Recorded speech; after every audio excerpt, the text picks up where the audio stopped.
The Creepy Corner presents Until Then, We Watch by Robert DeLeskie.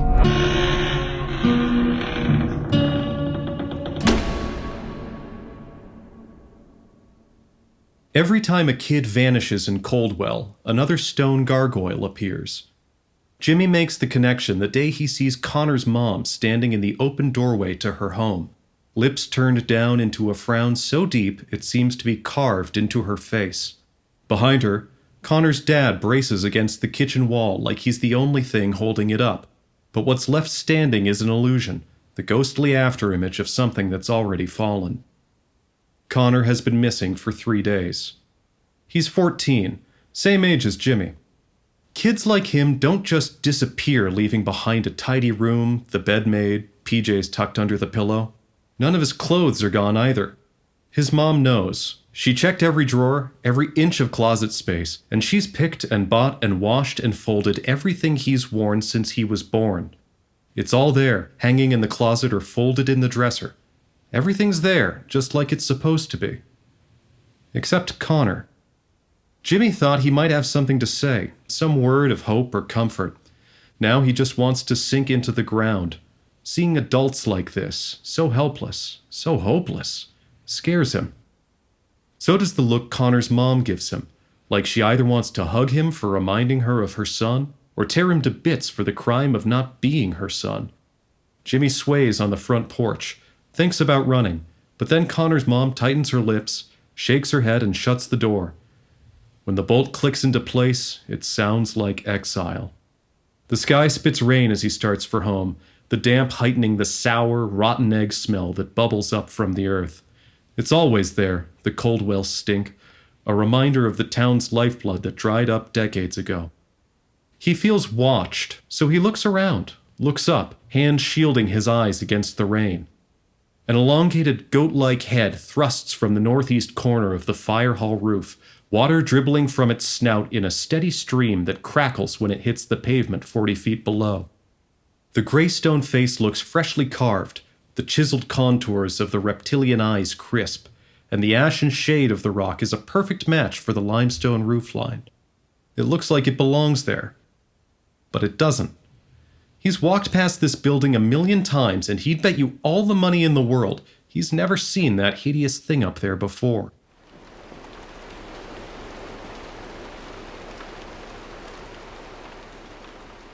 You just never noticed. M isn't Jimmy's girlfriend. They haven't crossed that threshold yet. But they will a few years from now. For a short time, anyways. M is confused. Bemused is a better word, and the one she'd choose.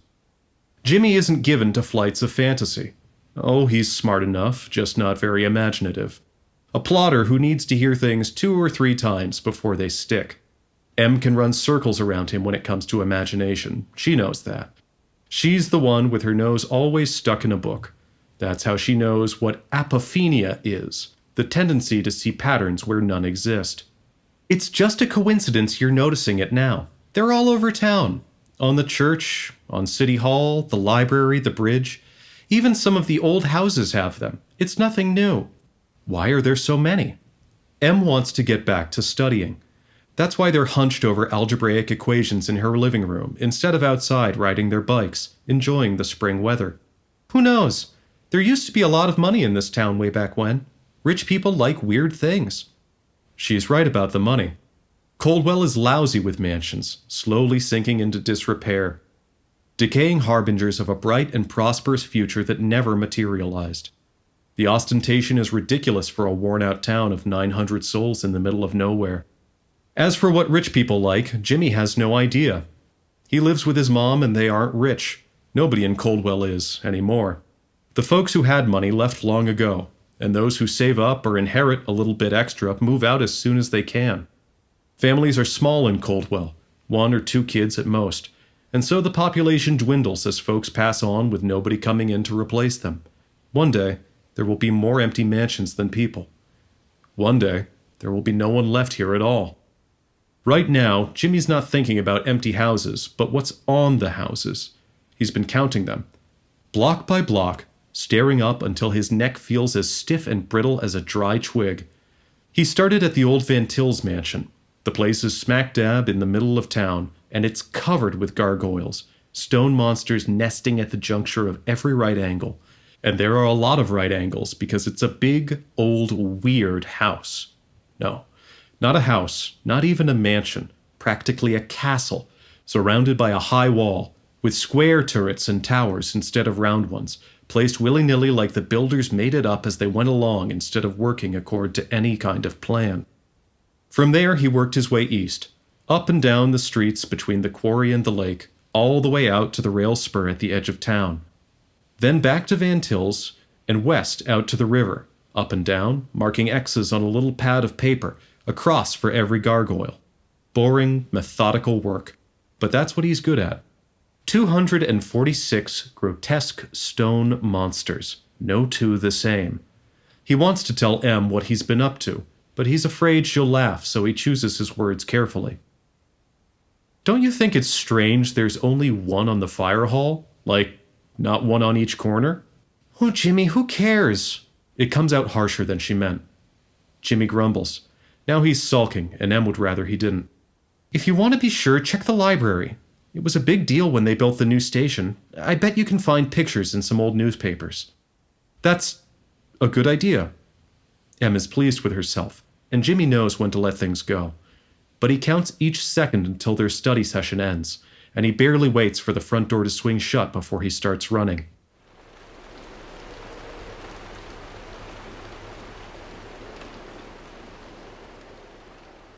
The library is another case of Coldwell overkill. A red brick palace, each wing crowned with a turret and a square clock tower in the middle. It used to be the terminal back when the train ran through here. There are 12 gargoyles on the building. Inside, it smells like candles, and that helps keep the Coldwell stink at bay. Jimmy has always liked it here, and now he has the whole place to himself, except for Mrs. Ackerman, the librarian. She helps him dig up some old issues of The Chronicle on microfiche, and shows him how to use the reader. In the cool dark of the archive room, surrounded by the hum of ancient machines, he flicks through the pages, working his way backwards in time until he finds it. The ribbon-cutting ceremony for the new fire hall. The date under the blocky black and white photo says 17 years ago. Jimmy looks past the mayor holding the oversized cardboard scissors, past the fat plastic ribbon. His eyes climb the facade of the cavernous stone hall, all the way up to the northwest corner. There's no gargoyle to disrupt the perfect 90-degree angle of the smooth gray stone. He double-checks to make sure he's looking at the correct building, the correct corner. He is, of course. And now he knows without a doubt that thing wasn't there before. He was right, but soon it won't matter. The heady rush of having discovered something secret, something possibly forbidden, has already started to fade as he starts down the front steps. By the time he gets home, he can't recall having been to the library that day. And when he wakes the next morning, Jimmy has even forgotten about Connor. Completely forgotten, like they weren't best friends since they were both in diapers. It takes Connor's parents a little longer. One day, a voice inside his mom's head tells her to strip every sign of her son from the house. Dad pitches in, and together they stuff all of Connor's clothes and books and toys into black plastic trash bags and set them out on the curb.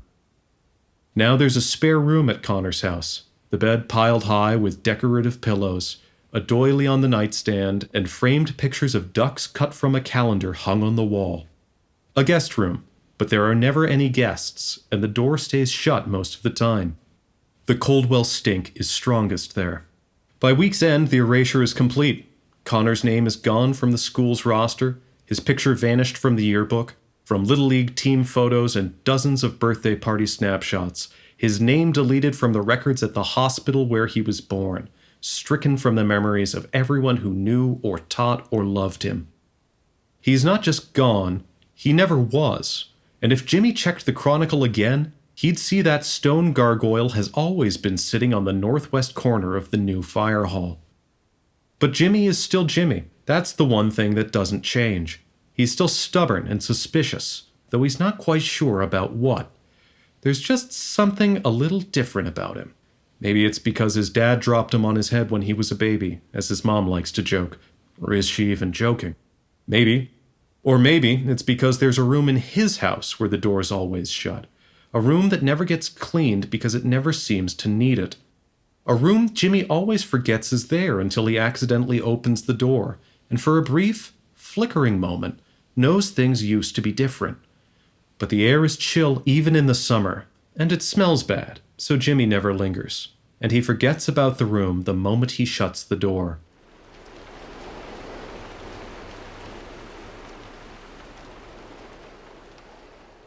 Jimmy is 16. He's walking home from school, thinking about his friend Michaela, who hasn't been to class in 3 days, when the hairs on his neck stand up. Something is watching him. For an instant, he has the crazy idea to look down, but there's nothing there besides sidewalk.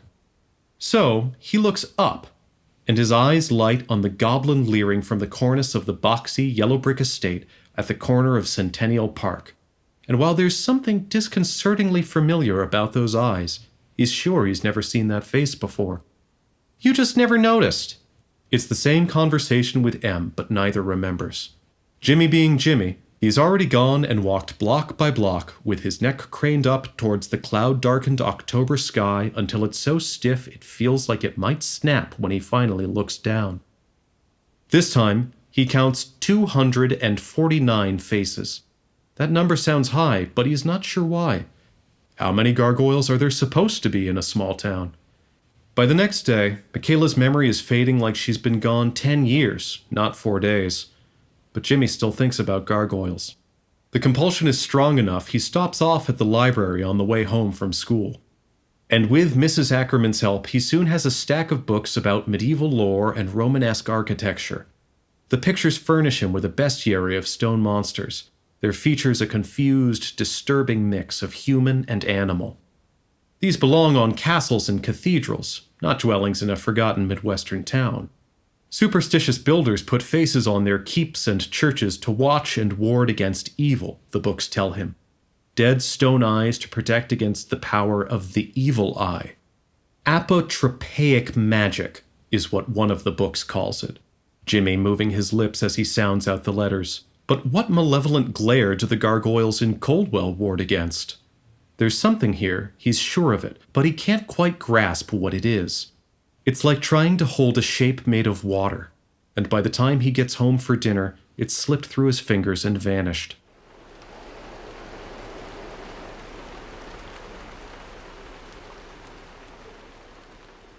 Jimmy's 18 now, and hasn't thought about the gargoyles in ages.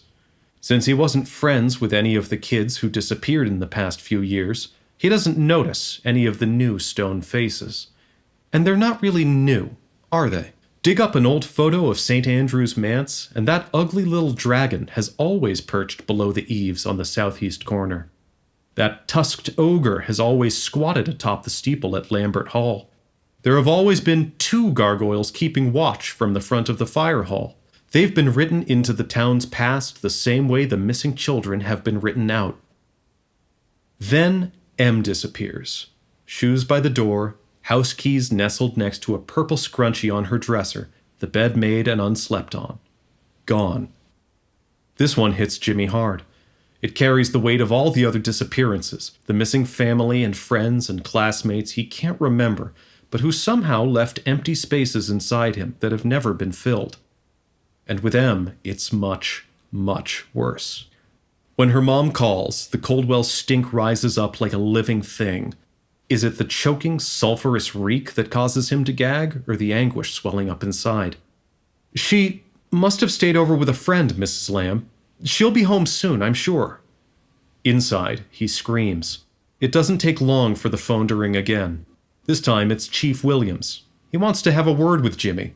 It's procedure. We just want to ask you some questions. Jimmy's mom offers to drive him to the police station, but he insists on going alone. He has nothing to hide. When did you last see Amelia? Did you have a fight? Was she sad or depressed? Did she talk about running away? Are you sure you didn't have a fight? Is there something you want to tell us? Are you planning to stick around town? He laughs at the last question. Where would he go? You need money to make a break. Otherwise, you're back here in a year, tail between your legs. Besides, he'd never leave without M. When he steps out of the station, the February air is crisp, and thankfully, the Coldwell stinks not so bad, and finally he can breathe again. Snow falls soft and silent, erasing the traces of his steps as he walks towards home. At the corner of First Line and Eureka, something tells him, "Look up." And there they are. Eyes he recognizes. Eyes he once loved, saw his future in, staring down at him from behind a gruesome, lizard-like visage. Something, the same something that told him to look up, tells him to start counting. He starts at the Van Til's mansion. He's not sure why. It just feels right. In fact, it all feels right. Like he's done it before. Like it's something he's expected to do. Up and down the streets, east out to the spur, then back to the mansion and west to the river. A path that feels as well-trodden and familiar as his old paper route. It takes him almost until dark, and his hands and feet are frozen blocks of ice, but he has a number. 255 stone monsters. That's a lot for a small, out-of-the-way town, isn't it? With them gone, he's got no one to talk things through with this time. But there's also no one to talk him down. That same nagging feeling that's been prodding him since he left the police station has one last task for him. And so he heads to the library. "We're closing in 20 minutes, Jimmy. Have you got any books about gargoyles, Mrs. Ackerman?" She's happy to help. She's always liked Jimmy. The covers look familiar. He rifles pages, and it all comes back like the lyrics of an old carol you only remember when everyone starts singing. They watch. They ward against evil. What do the gargoyles in Coldwell watch? What evil do they ward against? His mind works faster this time, slipping into grooves he doesn't know are there. He figures whatever they're watching must have been here a long time, because the older-looking buildings have the most gargoyles. What's the oldest building in town? The Van Til's house, of course. Of course. The big, old, weird mansion with the high wall and square towers, right in the middle of town. He started his count there. He always starts his count there. Have you got any books about Van Til's? Mrs. Ackerman looks over her glasses and points at a table. There's a bunch of books arranged around a sign that reads, "Celebrate Our Heritage." Most of the books have Van Til's somewhere in the title. Those are reference books, so they have to stay here. You can come back to look tomorrow. Tomorrow is too late, something tells him. Coldwell, Van Til's strike and America's first oil boom looks promising. He flips the pages with trembling fingers, inhaling the words as fast as he can. A picture emerges. It's familiar, but of course it is. He learned this stuff in school. Some of it, anyway. A farmer digs a well, but what gushes out of the hole isn't water, but black tar. This is decades before cars and airplanes, but oil is still a valuable commodity. It greases wagon axles and lights lamps. Word travels. A big city businessman named Walraven Van Til's swoops in with lofty promises and buckets of cash. He's a savvy negotiator and a wizard with contracts, and the poor farmers are easy targets. He buys the land, all of it, every acre in and around Lambert County, and sinks wells everywhere. Soon there are gushers of dark ichor, and the earth runs black with rivers of crude. Sulfur chokes the air. After lightning strikes a tributary, it burns for 3 months and gives the place its first nickname, Hell on Earth. Coldwell is a much better name. For a time, the town is the center of the nascent American oil production industry, and Van Til's is one of the richest men on the continent. But the deposits are close to the surface. There's not as much oil as anyone thinks. The wells run dry. So Van Til's digs and digs and digs. He sinks the deepest well shaft in the world, a record that holds for nearly 70 years. Then, without warning or explanation, he stops. He caps off the new well, fires the engineers, the laborers, everyone. It's all tapped out, he declares. It's over. He drafts contracts so no one, not even his inheritors, can ever dig or drill or mine on his land again. And he owns all the land in and around Coldwell. Jimmy glances at the clock. Only minutes remain. He was never a fast reader, but now his eyes grab words off the page like his life depends on it. What he reads makes even less sense than what's come before. Van Til stops appearing in public. He builds a wall around his mansion and retreats inside, never to emerge or be seen in public again. But that doesn't stop people from visiting him. Not people from the town, of course. He stopped talking to them long ago. No, these visitors are odd characters from distant lands, speaking unfamiliar languages. Some stay a few days, others for weeks, or even months. No one knows what takes place at these gatherings, but there are rumors of strange goings-on. Rumors the town tries to laugh off as the crackpot behavior of their eccentric founder. Even the author of the book Jimmy is racing through sidesteps the subject with awkward, embarrassed discretion. But it's obvious what was happening at the mansion.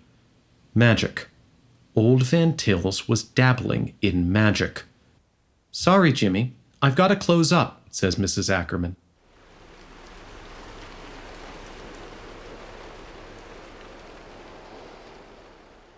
What happens next isn't supposed to happen to any family more than once.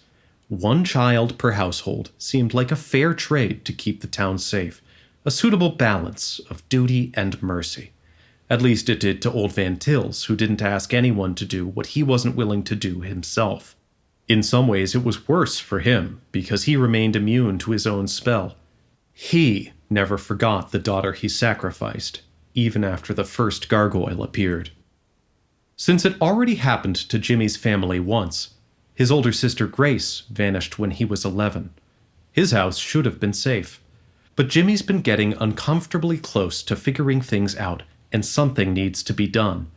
Van Til's guessed something like this might happen, so he cast a second spell that would override the first if certain conditions arose. Given the way magic works, it wasn't much harder than adding a clause to a contract, and Van Til's was a wizard at contracts.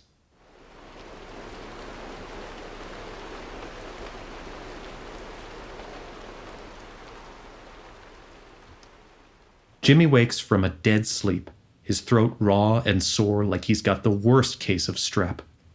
Every swallow sends lancelets of pain shooting down his neck. He tries to sit up, but can't.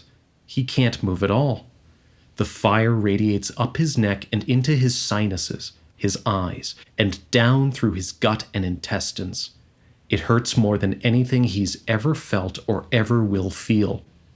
What makes it worse is he can't roll or slap himself to try to put the fire out. He just has to lie there and endure. It was like this for all of us. As the fire reaches a peak, it's agony not being able to cry out. But he does. Somehow, because Jimmy's a little different, he manages to croak a short, strangled plea, his lips and tongue barely moving because they're becoming stone. Mercifully, his mother doesn't hear. There's nothing she can do. It's too late. Finally, the fire cools. It's done its work, incinerating Jimmy's body from the neck down. What's left doesn't look human, because it isn't anymore. Thankfully, the remains vanish before his mother finds the empty bed in the morning. A week later, she'll have 2 guest rooms and never question why. Never ask what happened to the children she bore and raised and loved.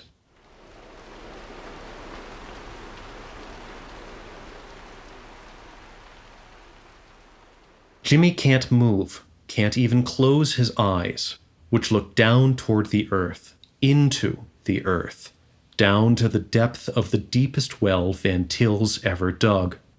Something stares back at him. It stares at all of us, a constellation of eyes, each burning with hatred as hot as the sun. Hatred for being woken by Van Til's meddlesome drills. Hatred for the creatures that woke it, that scurry about on the surface of the world that, by right, belongs to it. Hatred, most of all, for those of us who watch from above and whose gaze keep it pinned in place, keep it trapped. Despite a long slumber, it hasn't forgotten what it is. It remembers when it claimed dominion over this small, out-of-the-way planet, long, long ago. It remembers what it was like to be feared and worshipped by the creatures it found here. It remembers what it was like to rule. We remember too. Our parents, our brothers and sisters, our friends, our loved ones. We remember our bodies, our freedom, our lost hopes and dreams. We are the forgotten sons and daughters of this town.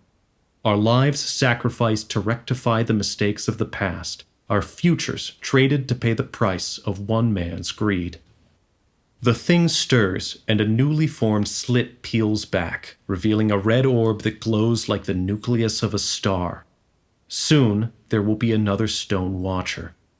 Van Tills knew he had to match it eye for eye.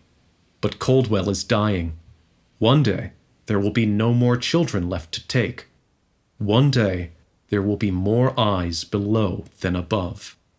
Until then, Jimmy and Em and Michaela and Connor and Grace and all the rest of us maintain our mute vigil as the months and years tick by and the people we once knew become nothing more than memories themselves, as our stone faces weather away and our eyes are finally closed by time itself. What happens next will happen in darkness. Until then, we watch.